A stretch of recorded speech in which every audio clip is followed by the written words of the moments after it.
예수님께서 공생의 마지막 유월절을 지내기 위해 예루살렘에 입성하고 계십니다. 요한복음을 보면 예수님이 3번 이상 예루살렘을 방문하셨다라고 하는데, 유독 오늘 본문에서만은 유대인들이 조금 호들갑을 떨면서 예수님을 맞이하고 있습니다. 아마도 유대 군중들은 약 3년여 동안 예수님을 지켜본 결과 이분이라면 무엇인가를 기대해도 되겠다라는 생각을 하게 된 것 같습니다. 특히 오늘 본문을 보면 유대인들이 예수님을 향하여 환호성을 지른 이유에 대해서 뭐라고 말하냐면, 나사로와 관련된 사람들의 증언을 들었기 때문이라고 말합니다. 사람들이 예수님이 사람을 살리셨다라는 이야기를 듣고 이분이라면 이분에게는 우리가 무엇인가를 기대해도 되겠다라는 생각을 하게 된 것이죠. 그리고 이들이 손에 종려나무 가지를 들고 흔들면서 호산나 우리를 구원하소서라고 외칩니다. 이 종려나무 가지라는 게 좀 중요한데요, 예를 들면 일제시대 때 항일 운동을 하던 우리의 선조들이 일본에게 저항하기 위하여 태극기를 활용했던 것처럼, 또 최근에 우리 현대사에서는 시민들이 촛불을 들고 거리에 나갔던 것처럼, 이스라엘 사람들에게 있어서 종려나무 가지는 민족주의의 상징이었고, 자신들을 압제하고 핍박하는 여러 나라와 민족들을 상대로 전쟁을 벌일 때 상징적으로 활용하던 이스라엘 민족됨의 상징, 그것이 바로 종려나무였습니다. 이스라엘 사람들은 그래서 종려나무 가지를 볼 때마다 마음이 끌어올랐어요. 상대적으로 그들의 적대자들을 향해서는 반감이 끌어올랐겠죠. 그러면 오늘 본문에서 사람들이 왜 예수님을 향하여 종려나무 가지를 들었을까요? 예수님을 향한 어떤 기대감이 있었기 때문이죠. 어떤 기대감일까요? 사람들은 예수님에 대해서 민족주의적 어떤 행동을 할 것을 요구하고 있는 것입니다. 이제 예루살렘에 들어가셔서 우리를 위하여 우리의 원수들과 싸워서 우리에게 자유를 좀 주세요 라고 외치고 있는 것입니다. 사람들의 이와 같은 기대가 환호성으로 이어졌고, 예루살렘에 있던 수많은 인파들이 예수님을 따라 나서기 시작하자 그 장면을 목격한 바리새인들이 이와 같이 이야기합니다. 오늘 본문 19절입니다. 바리새인들이 서로 말하되 볼지어다 너희 하는 일이 쓸데없다 보라 온 세상이 그를 따르는도다 하니라. 바리새인들을 비롯한 당시 유대의 관료들은 어떻게 해서든 예수님을 제거하기를 원했죠. 어떻게 해서든 예수님을 제거하면서 자신의 자리를 지키고 자신의 관직을 지키고 유대교라는 테두리 안에서 종교적 지위를 계속해서 유지하고 싶었죠. 그래서 예수님을 제거하려 어떤 시도를 기울이려 하는데, 바리새인들이 가만히 보니까 너희들이 아무리 애를 써도 민심이 예수께 향하는 것을 막을 수 없게 되었다라고 말하는 거예요. 온 세상이 그를 따르고 있지 않느냐라고 말하고 있는 거예요. 실제 당시 예루살렘에 있던 수많은 인파들이 모두 다 예수님을 바라보기 시작했습니다. 그리고 사람들은 평가했죠. 온 세상이 그를 따르는도다. 그런데 제가 이 구절을 보면서 그런 생각이 들었습니다. 정말 이 사람들은 예수님을 따르고 있는 것일까? 아니면 엉뚱한 것을 따르고 있는 것은 아닐까라는 생각이 들었습니다. 여러분, 이 당시 예수님을 향하여 환호성을 지르던 사람들이 정말 예수님을 따르고 있었을까요? 어떻게 생각하세요? 이 부분에 대해 그렇지 않다라고 말할 수 있는 이유는, 이렇게 예수님을 환영하던 인파들이 그 일주일 안에, 똑같은 일주일 안에 예수님을 십자가에 못 박으라고 말하는 사람들로 바뀌기 때문이에요. 오늘 본문에서 예수님을 환영하던 사람들은 결국은 예수님을 따른 게 아닙니다. 오히려 예수님에게 자기 자신들이 기대하는 바를 강요하고, 예수님은 우리가 이끄는 대로 따라오셔야 합니다 라고 말하고 있는 거예요. 앞서 제가 이스라엘 사람들이, 당시 유대의 사람들이 종려나무 가지를 들고 흔들었다라고 말씀드렸죠. 그들 안에 민족주의적 어떤 기대감이 있었다고 말씀드렸죠. 이들이 이렇게 반응할 수 있었던 이유는 이스라엘 사람들이 메시아에 대해 가지고 있는 환상 때문입니다. 이스라엘 사람들은 어떤 메시아를 기다리고 있었느냐? 우리가 가지고 있는 성경 66권, 이것을 정경이라고 해요. 정경. 이 정경 말고 이스라엘에는 성경을 닮은 것 같은 책들이 또 있어요. 그것을 외경이라고 해요. 외경. 그래서 여러분들 친척들 중에 성당에 다니시는 분들이 가지고 있는 성서라는 책을 보면 그 외경이 그 책에 포함되어 있어요. 그런데 솔로몬의 시편이라는 외경을 보면 이스라엘 사람들이 어떤 메시아를 기다리고 있었는지를 우리가 짐작할 수 있습니다. 솔로몬의 시편 17편 21절과 22절입니다. 주여 보소서, 당신이 미리 알고 계시는 시기에 하나님 당신의 종으로 이스라엘의 군림할 다윗의 자손을 왕으로 세워주소서. 그리고 그에게 능력의 띠를 두르게 하소서. 불의의 수장들을 쳐부수기 위하여 예루살렘을 짓밟고 파괴하는 여러 민족들에게서 그것을 깨끗하게 하기 위하여. 유대인들이 하나님을 향하여 기도하면서 우리에게 이런 메시아를 주소서라고 말합니다. 다윗의 왕 자손을 왕으로 세워주시고 그에게 능력의 띠를 입혀달라고 기도합니다. 그러면서 그 능력의 띠를 입힌 그가 무엇을 해주기를 원하고 있어요? 불의의 수장들을 쳐부실 수 있도록 그에게 힘을 달라고, 우리의 민족의 대적자들이 우리를 짓밟고 있는 이 상황을 타개할 수 있는 능력을 그에게 베풀어 달라고 사람들이 메시아에게 그런 능력을 주시도록 하나님께 기도하고 있습니다. 그러니까 이스라엘 백성들이 기다리던 메시아가 어떤 메시아인지 짐작이 되시죠? 이스라엘 사람들은 정치적 또는 군사적 메시아를 기대하고 있었고, 예수님을 향하여 그런 이미지를 지금 더 씌우고 있습니다. 예수님, 우리가 지금 종려나무 가지를 흔들고 있습니다. 우리의 기대를 아시죠? 이제 우리의 기대대로 이곳에 오셔서 예루살렘에 입성하셔서 많은 인파들이 몰려있는 이 유월절을 활용하셔서 이 예루살렘을 지배하고 있는 로마 군대들을 이곳에서 떠나가게 하소서라는 기대감과 함께 지금 예수님을 환영하고 있습니다. 당시 이스라엘 사람들은 예루살렘에 나귀를 타고 입성하시는 그 초라해 보이는 유대인 남성에게 자신들이 바라는 임금의 이미지를 강요하며 그를 향해 종려나무 가지를 흔들고 있습니다. 그렇다면 이들이 따르고 있는 예수님은 진짜 예수님일까요? 아닐까요? 이들은 정말 예수님을 따르고 있는 것일까요? 아니면 엉뚱한 분을 따르고 있는 것은 아닐까요? 오늘 본문을 보면 예수님이 예루살렘에 입성하실 때 한 동물을 타고 움직였다고 합니다. 뭘 탔어요? 어린 나귀를 탔다라고 말합니다. 어린 나귀. 여러분, 왕의 상징, 전쟁의 군사의 상징 하면 무슨 동물이 떠오르세요? 이 당시로 말하면 말이 떠오르죠. 말을 타고 들어와야 이스라엘 백성들이 그림을 그리고 있는 그런 왕에게 어울리겠죠. 그런데 예수님이 왜 하필 어린 나귀를 선택하셨을까요? 예수님을 환영하고 있는 인파들에게 무엇인가 메시지를 주고 싶었던 거예요. 무슨 메시지냐? 나를 환영하고 있는 너희들아, 잘 봐라. 나는 왕으로 지금 여기 들어가고 있는 게 아니야. 나는 이곳에 들어가서 너희들이 기대하는 바대로 왕의 보좌에 앉을 의향이 없어. 나는 도리어 너희들이 생각하는 저주의 장소, 수치스러운 장소, 그 십자가 위에 오르기 위해 지금 여기에 들어가고 있는 거야. 나는 너희들이 바라는 그 정치적 메시아, 승리한 군대의 수장으로 여기에 들어가고 있는 것이 아니야. 나는 너희와 너희 하나님 사이의 관계를 회복시키기 위해 이 땅에 왔고 지금도 그것을 위해 예루살렘에 입성하고 있어. 그래도 나를 따를래? 이렇게 묻기 위하여 예수님은 상징적으로 지금 나귀를 타고 입성하고 계십니다.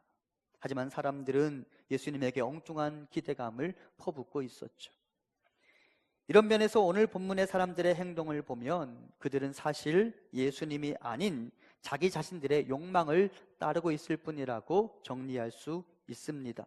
그들은 예수님을 따르기는커녕 오히려 예수님을 이끌고 어디론가 가서 우리가 원하는 대로 예수님 여기에서 지금 이 일을 하세요라고 예수님에게 강요하고 있는 것입니다. 그러므로 본문은 사실 이렇게 바뀌어야 합니다. 온 세상이 예수를 따르더라가 아니라 온 세상이 자기 욕망을 따르더라. 온 세상이 자기가 원하는 곳으로 예수를 이끌고 가더라 라고 오늘 본문은 읽혀져야 한다는 것이죠.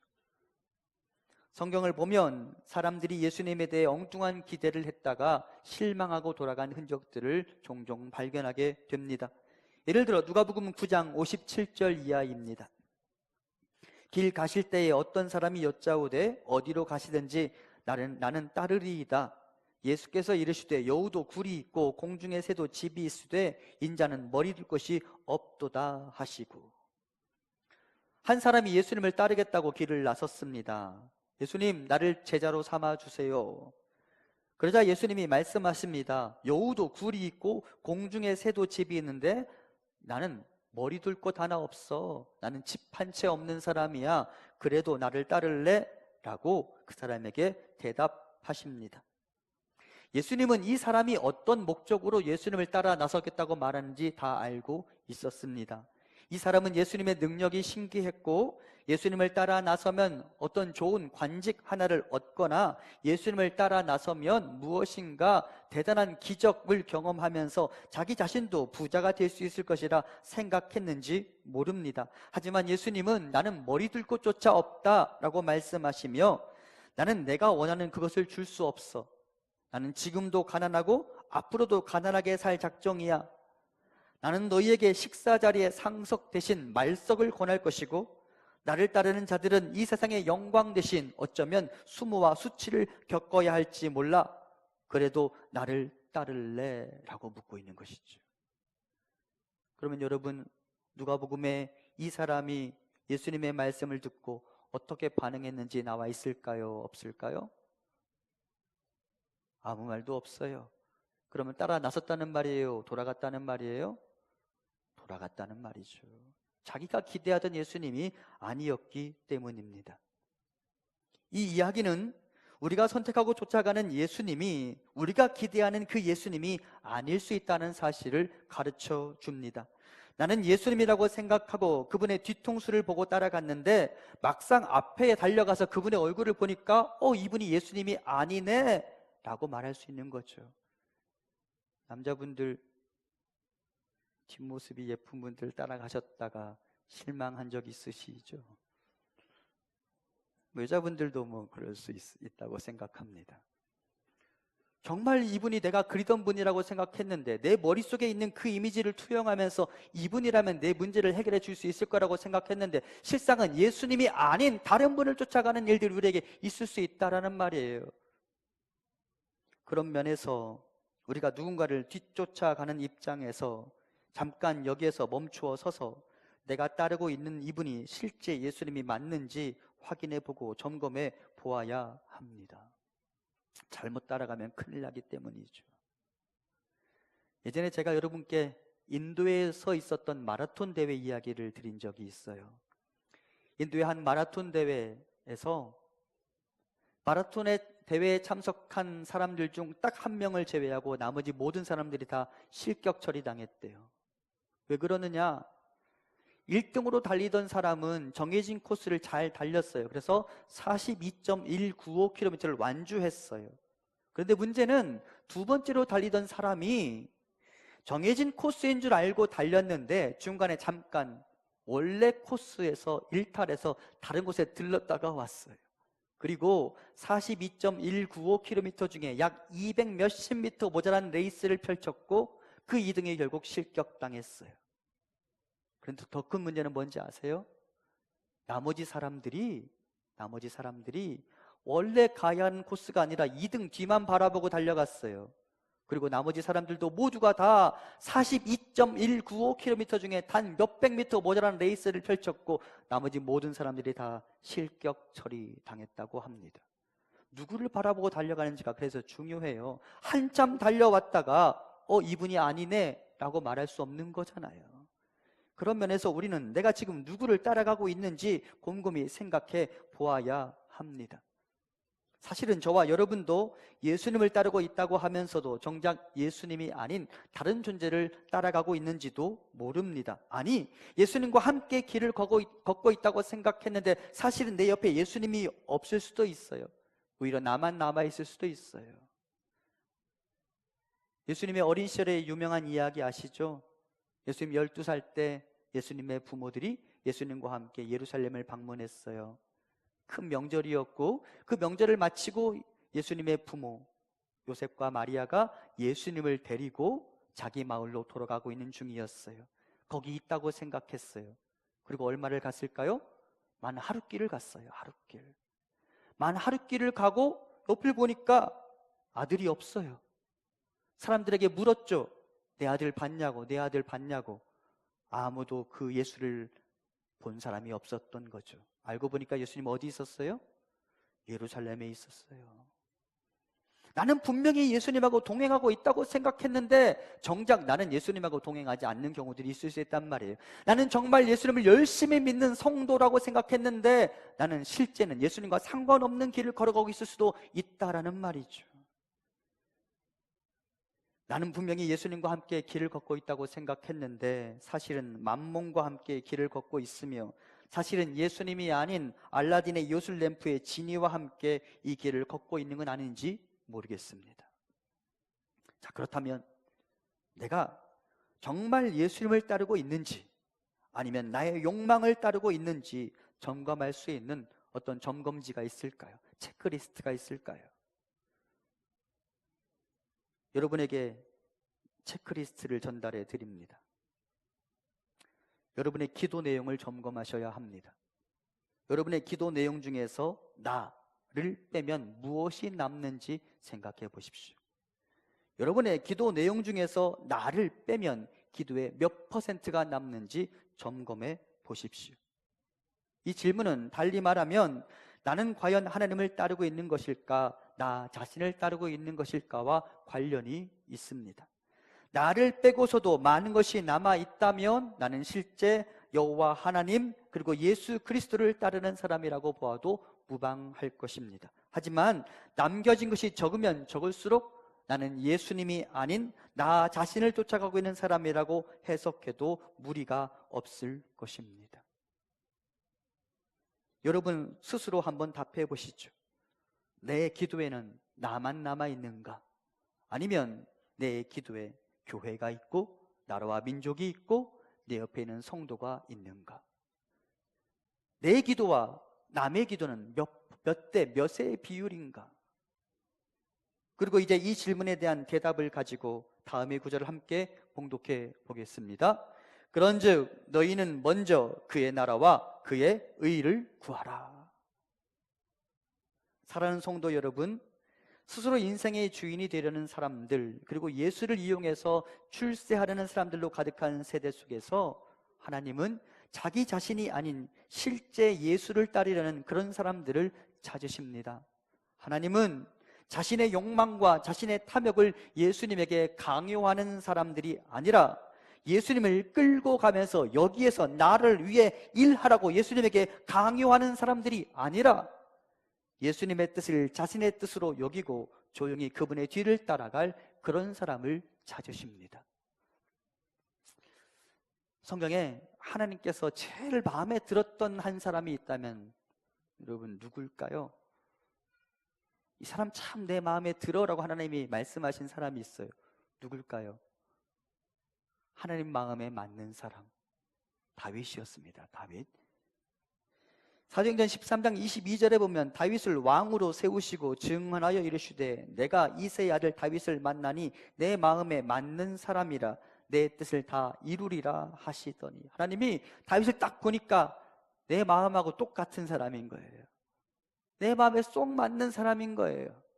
그러면 하나님 마음에 맞는 사람이란 어떤 사람인가? 영어 성경 NIV 버전을 보면 내 마음에 맞는 사람이라고 이 부분을 A man after my own heart라고 번역합니다. 그러니까 나 자신의 마음의 뒤를 따라오는 사람.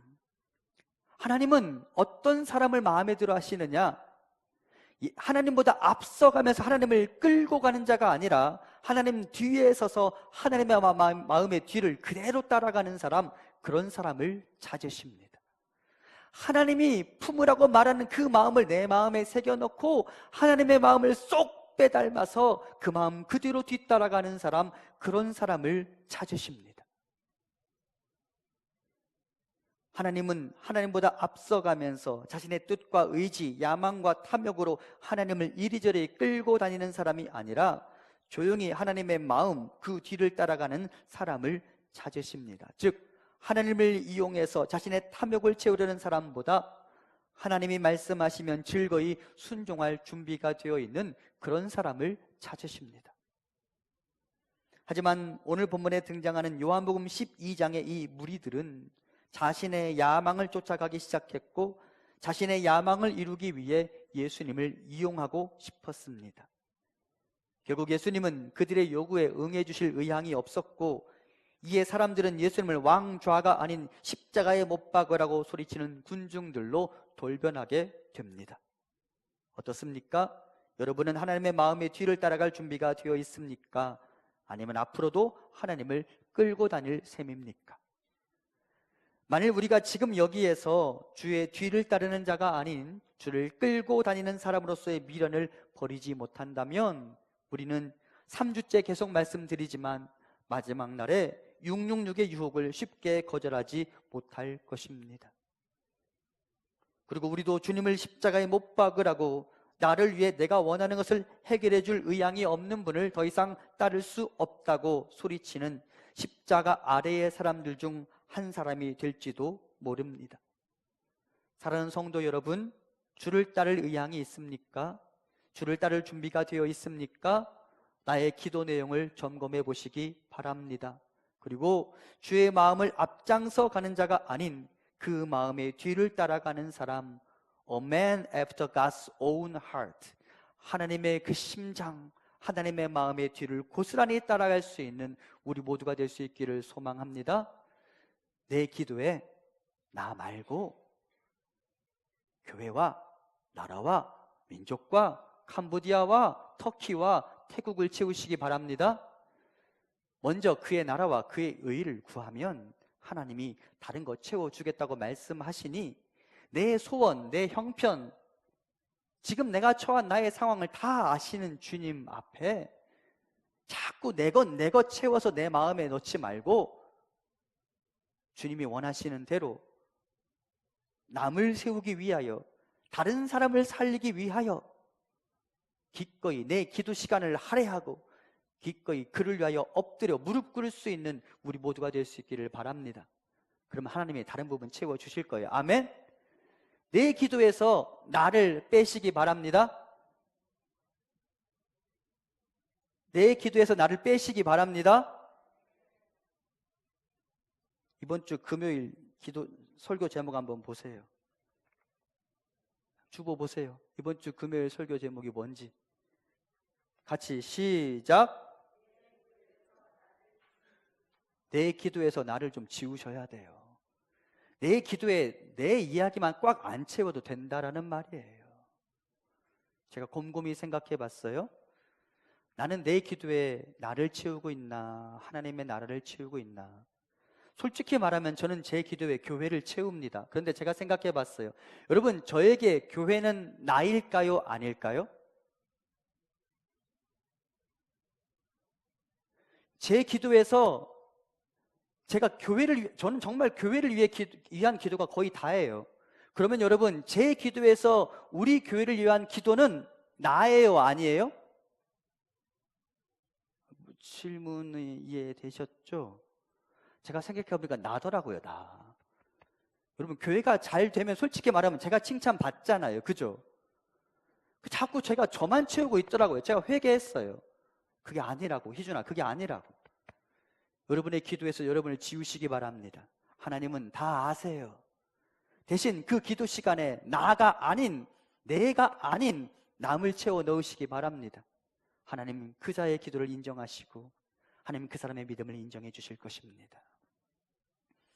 한편 지난주에 이어 요한과 초대교회가 주 90년의 시선으로 30년의 사건을 해석한 흔적이 오늘 본문에도 발견됩니다. 16절 같이 봉독해 볼까요? 제자들은 처음에 이 일을 깨닫지 못하였다가 예수께서 영광을 얻으신 후에야 이것이 예수께 대하여 기록된 것임과 사람들이 예수께 이같이 한 것임이 생각났더라. 제자들은 예수님께서 왜 어린 나귀를 선택하셨는지 그때는 몰랐어요. 나중에 알게 된 거죠. 성령이 그들에게 임하시고 나서 혹은 주 90년이 되어서야 예수님이 왜 그때 그런 선택을 하셨는지 알게 된 거죠. 저는 오늘 여러분께 예수님이 왜 어린 나귀를 선택하셨는지를 말씀드리려고 하는 게 아니에요. 그건 다음 주에 이야기할 거예요. 저는 오히려 오늘 우리가 집중하고 싶은 부분은 나중에야 깨닫게 되었더라라는 부분이에요. 여러분 예수님에 대해 잘 아세요? 어떻게 생각하세요? 여러분 예수님에 대해 잘 아세요? 많이 아세요? 그동안 들어온 설교의 분량만큼이나 예수님에 대한 정보가 여러분 안에 가득하세요? 사실 우리가 예수님 잘 모르잖아요. 그렇죠? 앞을 못 보는 사람이 코끼리 만져보고 나서 난 코끼리 만져봤어, 나는 코끼리가 어떻게 생겼는지 다 묘사할 수 있어 라고 말하는 것과 우리가 뭐가 다르겠어요? 우리가 사실은 예수님을 잘 몰라요. 오죽하면 사도 바울이 이렇게 말했겠어요? 고린도서 13장 12절 같이 봉독합니다. 우리가 지금은 거울로 보는 것 같이 희미하나 그때에는 얼굴과 얼굴을 대하여 볼 것이요 지금은 내가 부분적으로 아나 그때에는 주께서 나를 아신 것 같이 내가 온전히 알리라. 아멘. 이것이 우리의 현재의 모습이에요. 우리가 예수님을 잘 몰라요. 아는 것과 모르는 것 사이의 갈등뿐이겠습니까? 여전히 미숙하고 여전히 다듬어지고 또 다듬어져야 하는 사람들이 바로 저와 여러분의 모습이 아니겠습니까? 그렇다면 우리는 계속해서 여전히 예수님에 대해 잘 모르고 있는 나, 여전히 예수님의 뜻대로 잘 살지 못하는 나를 자책하고 또 자책하며 살아야 할까요? 그렇지 않습니다. 하나님은 미숙할 수 있는 우리, 잘 깨닫지 못하고 무지 속에서 갈등하고 고민하는 우리의 현실을 잘 아십니다. 그리고 우리에게 이렇게 말씀하십니다. 그래도 괜찮다. 다만 내가 너에게 한 가지 말하고 싶은 게 있어. 여기 머물러 있기만 해. 그러면 지금은 몰라도 나중에는 깨닫게 될 거야. 이것이 우리 주님의 말씀인 거죠. 지금은 잘 모를 수 있어요. 오늘 본문의 제자들처럼. 예수님이 아무리 말씀하셔도 제자들이 잘 몰랐잖아요. 그렇죠? 예수님이 아무리 내가 너희를 위해 죽을 거라고 말해도 예수님 사역의 말미에서도 예수님의 제자들이 예수님께 당부하잖아요. 나중에 주님의 나라가 임하면 우리를 예수님의 좌우에 앉게 해주세요라고 말하잖아요. 몰랐어요. 하지만 지금 모르기 때문에 미숙한 나를 보며 하나님께 송구스럽다고 말하거나 미숙한 나를 보며 나는 예수님에 대해 잘 모르겠으니 더 이상 여기 있을 이유가 없다고 떠나버리면 안 된다라는 말입니다. 여기 머물러 있어 보십시오. 그러면 언젠가 깨닫게 되는 그때가 있을 것입니다. 우리는 그때까지 주 안에 머물러 있으면 됩니다. 여러분, 엠마오로 가던 제자들이 있었어요. 엠마오로 가던 제자들이 예수님이 살아나셨다는 소식을 듣고서 믿을 수 없다는 반응을 보였어요. 그리고 서로 막 이야기를 하기 시작했어요. 그리고 그 대화에 한 낯선 청년이 끼어들었어요. 그리고 그 사람과 이야기를 합니다. 근데 가만 보니까 이 사람이 예루살렘에서 어떤 일이 일어나는지를 아무것도 모르는 거예요. 그래서 그에게 책망을 하죠. 어떻게 너는 예루살렘 사람으로서 얼마 전에 있었던 그 일을 모를 수 있느냐라고 말하며 그를 책망했어요. 그리고 길을 걸어갔어요. 근데 그 낯선 청년이 계속해서 하나님의 말씀을 이야기하기 시작했어요. 그런데도 이분이 누구인지를 몰랐어요. 그리고 어떻게 되었어요? 나중에 시간이 지나고 나서야 이분이 예수님이셨구나, 그때 알게 된 거예요. 사랑하는 성도 여러분, 지금 우리가 하나님의 말씀에 대해 잘 모를 수 있고 하나님의 약속에 대해서 신뢰하지 못할 수도 있어요. 여러분, 하나님의 약속에 대해서 100% 신뢰하세요? 냉정하게 여러분 하나님을 잘 아세요? 이것도 아니고 저것도 아니고 답을 한 번도 안 주시면 제가 어떻게 하라는 말이에요? 우리가 잘 몰라요. 잘 이해할 수가 없어요. 하지만 그렇기 때문에, 잘 모르기 때문에 에이 모르겠다 하고 도망가면 안 된다라는 말이에요. 잘 몰라도 거기 있으면 되는 거예요. 잘 몰라도 계속해서 주 앞에 머물러 있으면 언젠가 깨닫게 되는 때가 있을 거라는 말이에요. 주님이 오늘 우리에게 그것을 말씀해 주시는 거예요. 사랑하는 성도 여러분, 잘 몰라도, 지금 당장 이해할 수 없어도 주님 곁을 떠나시면 안 돼요. 여기 머물러 계시기 바랍니다. 제자들은 그것에 성공했고 나중에야 알게 되었어요. 아, 주님 그때 그래서 낙이 타셨구나. 그래서 그때 주님이 스스로 죽음에 대해서 이야기하셨구나. 그래서 그때 주님이 우리에게 나를 만나려거든 실로암 못으로 내려가야 한다고 말씀하셨구나. 나중에 알게 된 거죠. 우리도 지금 몰라도 주 앞에 머물러 있으면 언젠가 깨닫게 되는 그때가 있을 것입니다. 그때까지 머물러 계시기 바랍니다. 우리 함께 요한복음 15장 5절 같이 봉독합니다. 요한복음 15장 5절 시작. 나는 포도나무요 너희는 가지라. 그가 내 안에 내가 그 안에 거하면 사람이 열매를 많이 맺나니 나를 떠나서는 너희가 아무것도 할 수 없음이라. 아멘. 그 안에 거하면, 머물러 있으면, 거기 살면, 지금은 몰라도, 아직 열매가 없어도 언젠가는 반드시 깨닫는 때가 있을 것이고 열매 맺는 때가 있을 거라고 이야기하는 것이죠. 제가 예전에 여러분과 함께 시편 1편의 복에 대해서 말씀드린 적이 있는데, 여러분 시편 1편에 보면 복 있는 사람은 이라고 말해요. 복 있는 사람은. 그럼 그 어떤 사람이 복 있는 사람인지 아세요? 철을 따라 열매를 맺으며. 이 철을 따라 열매를 맺으며 라는 말은 무슨 말이냐면 그의 계절에 라는 말이에요. 그의 인생에 적합한 때에 라는 말이에요.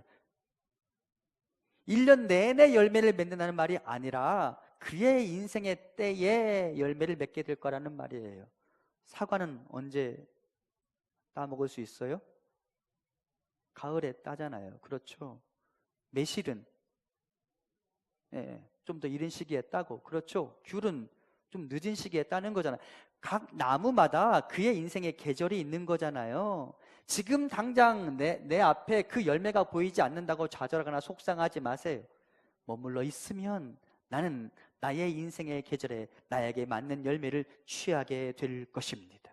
우리는 그날을 바라보며 지금 당장 이해할 수 없어도, 지금 당장 깨닫지 못한다 하여도 주 안에 머무는 우리가 될 수 있기를 소망합니다. 그러면 그 깨달음과 함께 예수님 믿는 것이 얼마나 행복한 것인지 알게 될 것이고, 그 깨달음과 함께 예수님을 예배하는 삶이 얼마나 즐거운 것인지 알게 될 것입니다. 그때가 언제인지 다 알 수 없지만 조바심 내지 말고 여기 머물러 있어 보면 좋겠습니다. 그러면 나는 나의 인생의 계절에 깨달음과 함께 아름다운 열매를 맺어갈 것입니다. 하나님의 때를 기다리며 여기 머무르며 주님 베푸실 그 깨달음의 때, 열매의 때를 맞이하는 우리가 될 수 있기를 간절히 소망합니다.